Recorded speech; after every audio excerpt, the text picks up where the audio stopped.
blessings in someone's life is their wedding day. But before you walk down the aisle, you should make sure you know exactly who you're saying I do to. In fact, there's a crazy long list of questions you're supposed to go through before you tie the knot. Questions like whether you both want kids, how you define cheating, and do you have a criminal record? Come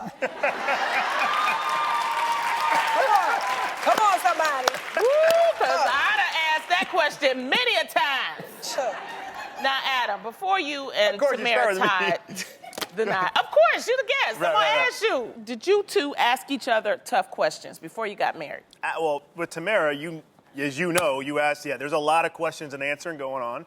I was safe to say that right away I didn't have to ask the question about whether she'd been incarcerated before. I was pretty confident in that one, so I didn't ask that question. But we did ask about kids, because obviously if she doesn't want kids and I want kids, because I've had 2 friends break up, marriages break up, because they're like, oh, we'll figure out the kid thing later. What do you mean figure out the kid thing later? Like, what's your goal for your life? So and eventually one wanted kids and one didn't, and then they ended up breaking up. But we both wanted kids, also kind of where you want to go in life, That's kind of a big deal. If she's somebody who's not big on family and that kind of thing, and you are, that can be a problem. Yes. So, we had a lot of questions. Of course, we spent, 6 years questions and answers before we got married. But, we did that. I think it's important, too. I think if you don't... What was your most important thing you would think? Like a deal breaker. Yeah. What would be a deal breaker? The fun deal breaker was she had to like baseball, want to travel, and like food.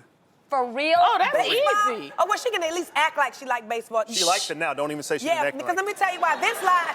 We did the counseling before, too, and Vince lied on his questionnaire. What did he lie about? What did he say? Yes, he did. They were like, so let's talk about the kid situation. So, do you guys want to have kids? And I'm like, nah, he don't want to have kids. And he was like, I don't want to have kids. No.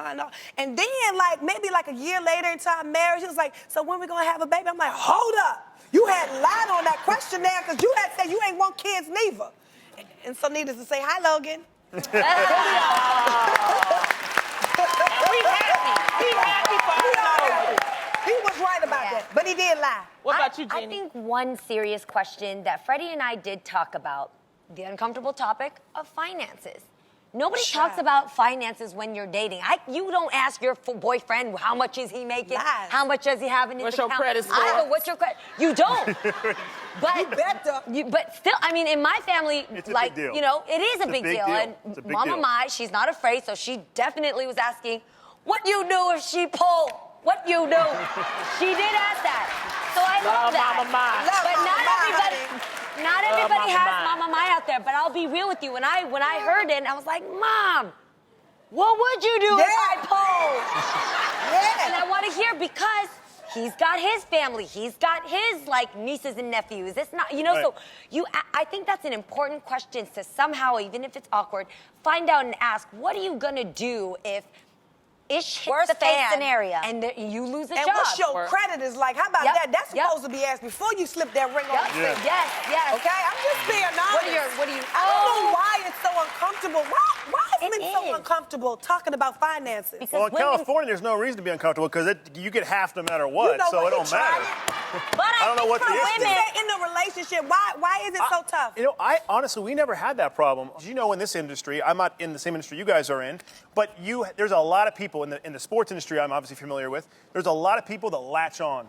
And so I think that automatically people in the public's eye, whether it be television or sports or even politics, they tend to be, in some cases, taken advantage of. And so I think a lot of people automatically in those industries, men or women, automatically are a little bit, in a shell, so to speak. As for men and why they don't talk about it, maybe because they don't have any money and they don't want to be embarrassed. Because there's a lot of girls out there that I knew that they want a guy who's going to be successful, and some guys are very self-conscious about that. And as for a man, I say you don't turn to be a man until you're 30 nowadays. You're not considered a man until you're 30. You can't rent a car until you're 25.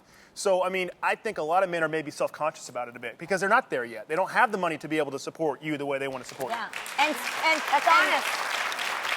For women, I think I would be slightly uncomfortable because you never want. Sadly, women get the stereotype of possibly looking like a gold digger. You know, you don't want to be like, well, how much money do you make? Like, that can come off as so unattractive. Like, well, why do you want to know how much? Like, whoa, well, what's your credit score? Like, you can come across like you're looking for money. It's got to be 100%. for the 100%. engagement. Before you even think about getting Completely married. agree. And as your wife would say, it's not what you say, it's how you say it. Yep. So I hope that helps you guys out there, lovebirds.